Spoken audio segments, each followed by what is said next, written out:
नमः सिद्धेभ्यः।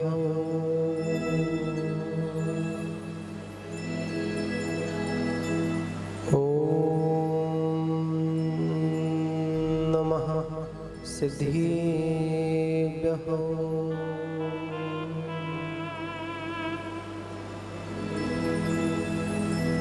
मंगलम भगवान वीरो मंगलम गौतमो गणी मंगलम मुकुंद कुंदाध्यो जैन धर्मोस्तु मंगलम। सर्वमंगलमांगल्यं सर्वकल्याणकारिकं प्रधानां सर्वधर्माणां जैनं जयतु शासनं जैनं जयतु शासनम्। अनंतानंत सिद्धि परमेष्टि भगवान की, महावीर भगवान की जय हो। परम पूज्य तपस्वी सम्राट आचार्य गुरुदेव सन्मति सागर जी गुरु महाराज की जय हो। परम पूज्य परंपराचार्य श्री 108 सौभाग्य सागर जी गुरु महाराज की जय हो। अहिंसा मही विश्व धर्म की जय हो। और एक बार अपनी आत्मा के प्रदेशों में झनकार मच जाए इतने उत्साह के साथ बोलिए परम पूज्य ईश्वर श्री स्वरूप सागराचार्य महाराज की, समस्त मुनि संघ की। महानुभावों, तीर्थंकर बनने के लिए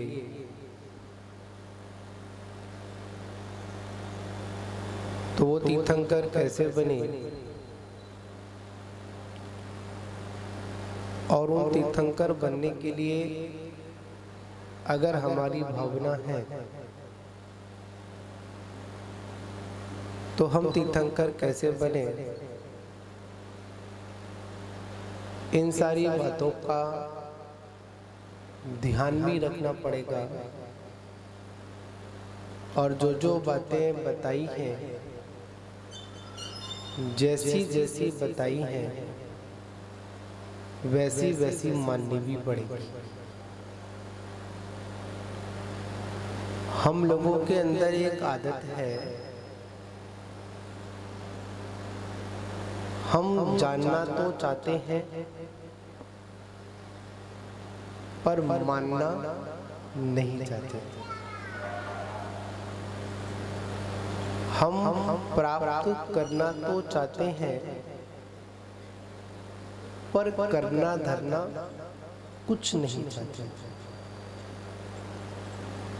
जब आपको करना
साधु समाधि भावना, किसकी भावना वानी है, कैसी भावना वानी हम लोगों को?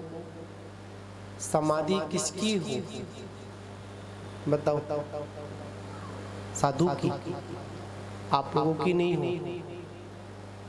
बोलो समाधि किसकी हो? पप्पू भैया क्या बोल रहे हो? किसकी हो?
वाला आशीर्वाद मिल जाए समाधिस्थु। कौन सा मिल जाए? समाधिस्थु का मतलब क्या? समाधि हो। बहुत से श्रावक तो भड़क जाए। क्या करेंगे संभव प्रकाश जी? ये कैसे साधु? हमने तो अभी किसी साधु को ऐसा आशीर्वाद देते ही नहीं सुना। पता नहीं किस आचार्य ने, किस ज्ञानी पुरुष ने इनको दीक्षा दे दी। इनको तो ठीक से आशीर्वाद देना भी नहीं आता है। इनसे हमने नमोस्तु बोला, पर इन्होंने क्या बोल दिया? समाधिस्थु, मतलब आपकी समाधि हो, मतलब हमको मरने का उपदेश दे दिया, मरने का आशीर्वाद दे दिया। नहीं, आचार्य परमेष्ठी कहते हैं जब कभी किसी के पास जाया जाता है, किसी को नमस्कार किया जाता है, जब कोई शिष्य, कोई त्यागी गण अपने गुरु के चरण सानिध्य में जाते हैं और वहां पर नमस्कार करते हैं, तो आचार्य उनको यही आशीर्वाद देते हैं कि तुम्हारी समाधि हो। समाधि का मतलब ये होता है कि जो तुमने साधना की है, अगर इस साधना के ऊपर अगर कोई कलशारोहण करना है, तब वो समाधि का अंतिम कलशारोहण हुआ करता है। और जो साधक एक बार समाधि कर लेता है, तो आगे कारण तल में जाकर उसका मोक्ष जाना भी निश्चित हो जाता है। ताली बजाने से, बोलने से समाधि नहीं होती। किससे नहीं होती? ताली बजाने से, बोलने से समाधि नहीं होती है। समाधि तो तब हुआ करती है कि जब हमको बोधि की प्राप्ति होती है, सही मार्ग दिख जाता है। वैसे तो दुनिया में हजारों लोग जन्म लेते हैं और हजारों लोग मर भी जाते हैं। जन्म भी लेते हैं, मरण को भी प्राप्त होते हैं। संसार का ये चक्र है, और इस चक्र के लिए आचार्य कहते हैं, इस चक्र को खत्म करने के लिए मात्र एक ही साधन है कि आप अपनी आत्मा में समाधि को स्वीकार करिए, सहजता को लेकर आइए। अब बताओ, मरण किसे कहते हैं? मरण किसे कहते हैं? मर गए तो मरण हो गया। आचार्य कहते हैं जब संपूर्ण वस्तु का एक साथ वियोग हो जाता है, उसको मरण कहते हैं। क्या कहते हैं? संपूर्ण वस्तु का एक साथ वियोग हो जाना, एक साथ छूट जाना, उसे क्या कहते हैं? उसको मरण कहते हैं। याद रखना, मरण तो मात्र क्षण मात्र का होता है। कैसा होता है? मरण तो मात्र क्षण मात्र का होता है, पर समाधि क्षण मात्र की नहीं, समाधि तो पूरे जीवन पर्यंत के लिए हुआ करती है। कैसे होती है? जीवन पर्यंत के लिए। इसके लिए आचार्य भगवंत शिव कोटि जी महाराज ने भगवती आराधना नाम का बहुत करीब 2100 गाथाओं का एक ग्रंथ लिख दिया। समाधि कैसे करें? याद रखना, इस संसार में अनेक प्रकार के दर्शन हैं, और अनेक अनेक दर्शनों में अनेक अनेक व्यक्ति, अनेक अनेक शैलियों के माध्यम से व्यक्ति जीवन जीने की शिक्षा तो अनेक संप्रदाय में दी जाती है। जीवन ऐसे जिए, जीवन ऐसे जिए, ऐसे जीना चाहिए, ऐसे रहना चाहिए, ऐसे बैठना चाहिए। पर महावीर का एक ऐसा दर्शन है जिसको जिन दर्शन कहते हैं, जहां पर जीने की कला नहीं, यहाँ पर तो मात्र मरने की कला सिखाई जाती है। याद रखना, जीवन सिखाने वाले तो बहुत लोग हैं, पर मरण हमारा कैसे हो, जीवन को उत्साह के साथ में व्यतीत किया जाता है, कैसे किया जाता है, अनेक लोग बतलाते हैं। पर हमारा जीवन के साथ में हमारी मृत्यु नहीं क्या बन जाए, मृत्यु महोत्सव बन जाए। ये बताने वाले मात भगवान महावीर स्वामी का दर्शन है और कोई दर्शन नहीं है। महानुभावों, आज साधु समाधि की भावना है। किसकी भावना है? जो हमारे तपोनिष्ठ साधक है, जो साधना में तल्लीन है, जो साधना ही जिनका लक्ष्य है, जिनकी समाधि जिनका लक्ष्य है, ऐसे उन साधकों की सेवा करना, ऐसे उन साधकों की क्या करना, ऐसे साधकों के प्रति अगर कोई आपत्ति वगैरह आ जाती, उन आपत्तियों को दूर करना, ये क्या कहलाता है? साधु समाधि भावना कहलाती है। पर हम लोग क्या करते हैं? समाधि का नाम सुनते ही तो हमारे दिमाग से कभी कभी क्या हो जाता है, अरे समाधि का मतलब यह है कि अन्न पानी छोड़ दो और बैठ जाओ। याद रखना, बहुत स्थानों पर बहुत लोगों ने समाधि को, संसारा को आत्महत्या भी घोषित करने का प्रयास किया गया। क्या किया गया? जैन साधक समाधि नहीं करते, अपना आत्मघात करते हैं। याद रखना, समाधि मरण कोई आत्मघात नहीं है। याद रखना, मरने के लिए समाधि को स्वीकार नहीं किया जाता है, पर मरण समय नजदीक आने पर समाधि को स्वीकार किया जाता है। दोनों बातों में अंतर है। एक ये है मरने के लिए समाधि ली जाती है, नहीं, मरने के लिए नहीं, मरण समय नजदीक आने पर। याद रखना कि जिनका आगमन हुआ है, जो आया है, उसका जाना निश्चित है। ऐसा नहीं कि जो आ गया वो कभी नहीं जाएगा, जाएगा।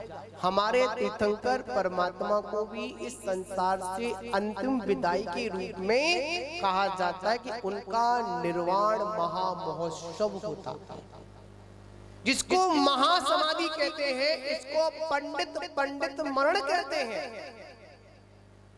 अभी प्रश्न आया था, क्या था? आयु कर्म की 4 प्रकृति प्रभु ने सर्वो विनाशी। कौन सी विनाशी? बना दी ना। अब देखिए, जैसे जैसे ये जीव संसार से हटकर, यह संसार से हटकर छोड़िए, जैसे जैसे जीव ये मोक्ष मार्ग की ओर चलता है, कहाँ चलता है? मोक्ष मार्ग की ओर चलता है। और सम्यक दृष्टि का इतना प्रभाव होता है कि जब किसी को सम्यक दर्शन प्राप्त होता है तब वो नरक और त्रैंच गति को प्राप्त नहीं होता। किसको नहीं होता? नरक और त्रैंच गति को प्राप्त सम्यक दृष्टि का जब भी मरण होता है तो नरक और त्रैंच गति में नहीं होता। कहां पर? या देव गति में जाता है, अगर पूर्व में अगर आयु का बंद कर लिया है तो मनुष्य गति में भी कर्म भूमि का मनुष्य नहीं बनेगा, भोग भूमि का जाकर मनुष्य बनेगा। ठीक है? हमारे परमात्मा कभी संसार में लौटकर नहीं आएंगे। क्या नहीं करेंगे? आयु कर्म करता क्या है? आयु कर्म का कार्य क्या है? आयु कर्म का काम है जैसे खूंटे पर बंधी हुई एक बकरी या फिर गाय, मतलब खूंटे से बांधकर समय की मर्यादा तक तो रखता है, उसको आयु कर्म कहते हैं। ठीक है ना? और एक विशेष बात और है, इन 8 कर्मों की श्रृंखला में मात्र एक ऐसा कर्म है जो प्रतिक्षण नहीं बनता। 7 कर्म की जो व्यवस्था है वो प्रतिक्षण कर्म का बंध होता है, पर आयु कर्म का बंध त्रिभाग में होता है। कैसे होता है? आयु कर्म का बंध कब होता है? त्रिभाग। त्रिभाग का मतलब ये कि 3 मतलब हमने एक हिस्सा रह गया, बाकी की जिंदगी हम लोगों ने 3 हिस्से हैं इसको पंडित जी, 3 हिस्से हमने जिंदगी के जी लिए और बाकी का जो एक हिस्सा बचा है उसका त्रिभाग पड़ेगा, उसमें आपका आयु कर्म का बंध होगा। अगर उसमें भी नहीं हो पाया उसके फिर 3 हिस्से फिर होंगे, लास्ट का हिस्सा होगा फिर उसमें बंद होगा। अगर उसमें भी नहीं कर पाए तो इस प्रकार त्रिभाग, उस प्रकार 8 ऐसे मौके मिलते हैं जिसमें अपना आयु कर्म का बंध होता है। और अंतिम समय जो अंतिम का जो 8वां हुआ करता है वो तो ऐसा होता है जैसी आयु निकलनी होती है उससे पूर्व अंतर्मुहूर्त पूर्व भी आयु का बंध होता है। और याद रखना, आयु के बंध किए बिना ये जीव वर्तमान पर्याय को कहीं छोड़कर नहीं जाता, ये भी बात सिद्धांत है। बहुत लोग कहते हैं कि हमारे बुजुर्ग थे या हमारे घर में कोई ऐसी घटना हो गई, उनकी आत्मा आज भी भटक रही है। क्या कर रही है? भटक रही है, उनको मुक्ति दिलाओ। याद रखना, इस शरीर को छोड़कर आत्मा मात्र 3 समय ऐसे होते हैं जिस समय ये आत्मा नवीन शरीर को स्वीकार नहीं करती। चौथे समय में तो आत्मा का नया शरीर प्राप्त होना निश्चित है, इसमें कोई संशय नहीं। नया नवीन शरीर प्राप्त कर लेती है, नया शरीर को प्राप्त कर लेती है, चाहे किसी भी पर्याय में चाहे। तो हमारे जिनेंद्र भगवान सम्यक दृष्टि जब क्षयक समय दर्शन होता है तो आयु कर्म में देखा जाए नरक आयु, त्रैंच आयु, मनुष्य आयु और देवायु, इन सारी चारों कर्म प्रकृतियों को नाश कर देते हैं और भगवान कैसे हो जाते हैं? अनंत संसार से मुक्त होकर और सिद्धालय में जाकर हमेशा हमेशा के लिए विराजमान हो जाते हैं। ऐसे हमारे परमात्मा ने इस आयु कर्म को नष्ट किया। इस अपेक्षा से क्या कहा? आयु कर्म की 4 प्रकृति है प्रभु ने सर्व विनाशी और शांत जिनेश्वर दया के सागर। हमारे भगवान कैसे हैं? दया के सागर है। पूजो पद अविनाशी। परमात्मा मुझे ऐसा पद मिले आपकी पूजा से कि जिस पद का कोई विनाश ना हो। मैं तो यही कहना चाहता हूँ, जो समाधि भावना है, आप लोग बोलते हो ना कि दिन रात मेरे स्वामी ये भावना ये भाऊं, और देहांत के समय में सच्चे दिल से हाथ रखो दिल पर, फिर बोलो क्या बोल रहे हो।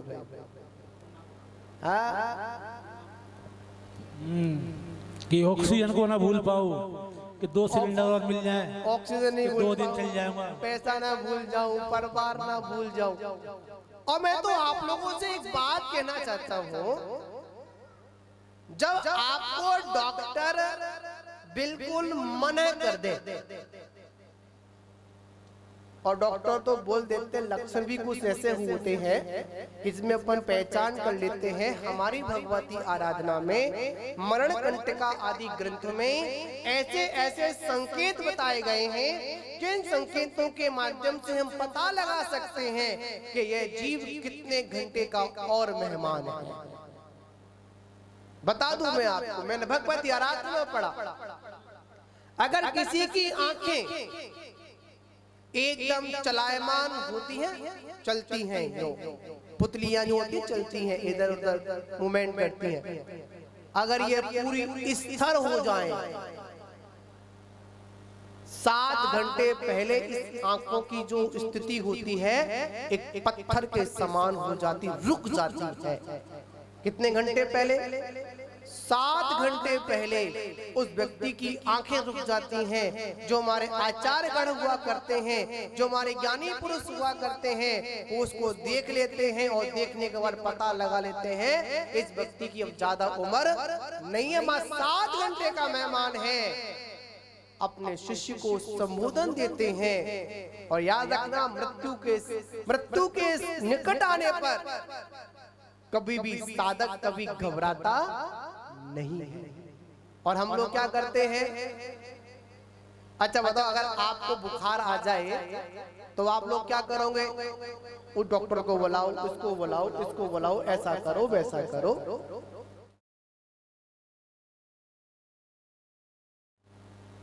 क्या करता है साधु?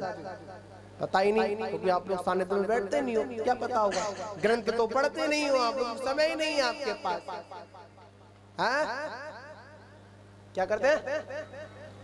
धर्म ध्यान में लीन हो जाते, धर्मात्मा निकट हो, चर्चा धर्म सुनावे, बहुत सावधान रखे, गाफिल न होने पाओ।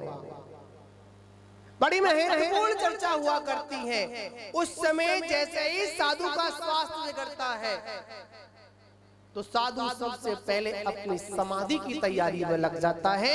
वहां पर एक ही बात कहता है, जब तक उपसर्ग है, जब तक ये रोग है, तब तक मैं सारी चीजों का त्याग करता हूं। जब तक स्वस्थ नहीं होगा, जब तक किसी वस्तु का मैं ग्रहण नहीं करूंगा। महानुभाव, ये पल भर के अभ्यास में काम नहीं होता है। विरले ही लोग हुआ करते हैं जिन्हों की अंतिम सांस निकल रही हुआ करती है और उनके कान में नमोकार मंत्र सुन जाए तो बड़े वो पुण्यशाली हुआ करते हैं। तो मैं तो आप लोगों से ये कहना चाहता हूँ, जाना तो सभी को है। आज मुझे जाना है, तुम्हारी कहूंगा नहीं। क्या तुम लोगों की नहीं बोलूंगा भाई? क्यों नहीं बोलूंगा? आप लोग महाराज तो जाने की बात करते हैं, नहीं, आप लोग रुको, यहीं पर रुको, ठीक है ना? पर जाना सभी को है, आज नहीं तो कल, कल नहीं तो परसों सभी जाएंगे। पर याद रखना, जाना सभी को है तो कम से कम ऐसे जाओ कि लोग तुमको सम्मान के साथ में विदा करें। बहुत लोग आते हैं, पूछते हैं कि महाराज ये व्यक्ति मरने के बाद कहाँ गया, स्वर्ग गया या नरक गया? तो उसका एक छोटा मोटा आपको फार्मूला बता दूं, कहीं मत जाना। एक काम करना, उसकी अंतिम सभा में चले जाना। अंतिम यात्रा होती है ना, उसमें चले जाना, उसकी उठावनी में चले जाना और वहां देखना कि इसके जाने के बाद में व्यक्ति कैसी बातें कर रहा है। और खासकर वहाँ अच्छी बातें की जाती, माइक पर तो अच्छी बात की जाती है। किसी व्यक्ति ने दान नहीं दिया हो, मंदिर नहीं गया हो, पर उठावनी में क्या बोला जाएगा? बड़ा धर्मात्मा, बड़ा दानी। भाई मैं कभी गया नहीं, पर सुन लेता हूँ, ठीक है ना? तो याद रखना, वहां पर व्यक्ति अगर ये बोल रहा हो, अच्छा था, चला गया, तो समझ लेना उसकी निश्चित कौन सी गति हुई है।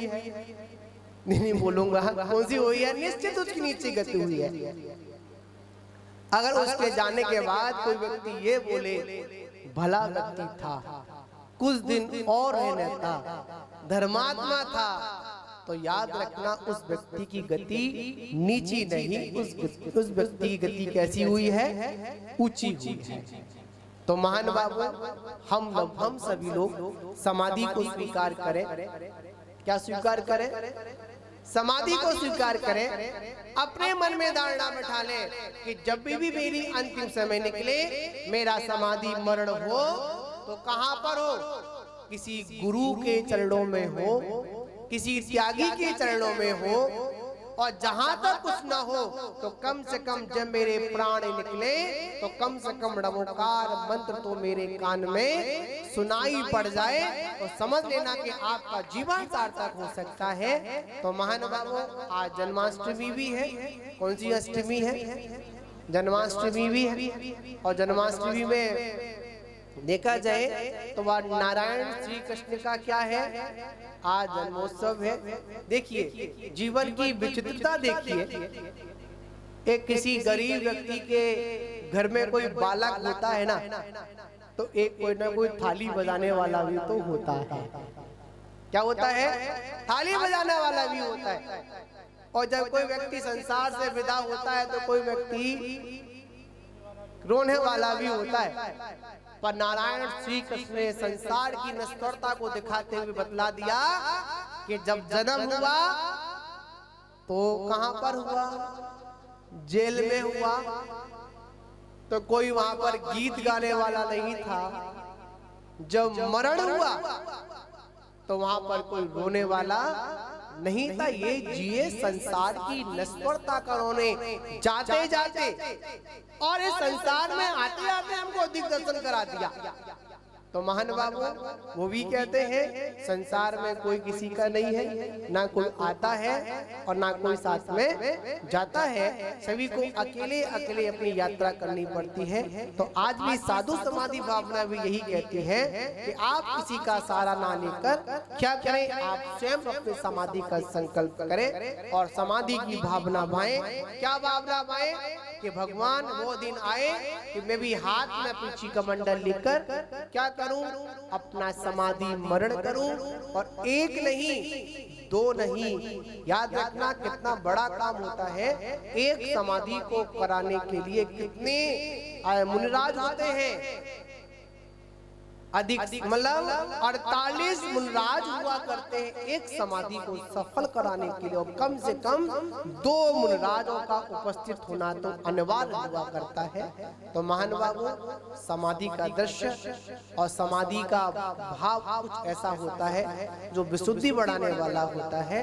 तो हम सभी लोग, और एक बात और बता दूं, अगर इस चतुर्मास काल में अगर बाहर से कोई खबर आ जाए कि किसी जीव को अगर समाधि करना है, कि साधु की अगर समाधि हो रही है, तो पता है क्या होगा, साधु भी विहार कर सकता है, समाधि कराने के लिए जा सकता है। अगर रात्रि में किसी की खबर आ जाती है, कोई व्यक्ति अपना कल्याण करना चाहता है, समाधि मरण करना चाहता है, तो साधु ऐसी स्थिति में रात को भी उस समाधि के लिए विहार कर सकता है। ऐसा भी आचार्यों ने समाधि के महत्व को बताते हुए आचार्यों ने इस प्रकार का उल्लेख किया।